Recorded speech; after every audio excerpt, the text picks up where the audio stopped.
நமஸ்காரம். இப்போ மாமாவுக்கு நல்ல கோல்டு. அதுக்கு ஒரு ஹோம் ரெமெடி, ஒரு ட்ரீட்மெண்ட் நடந்துட்டுருக்கு. நெய் காய்ச்சின்னு இப்போ அதை மிளகு பொடி போட்டு சாதத்து மேலே ஊற்ற போகிறோம். நெய் எப்படி காய்ச்சணும்னா நல்லா சுறுசுறுன்னு வரணும். இது சாதத்து மேலே மிளகு பொடியை தூவின மாதிரி போடணும்.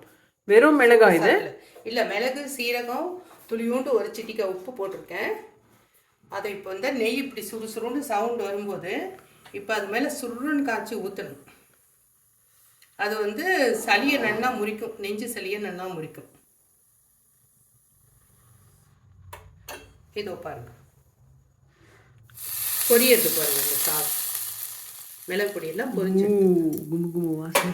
அடுத்து இந்த பெசஞ்சி சாப்பிட வேண்டியது. எஸ்.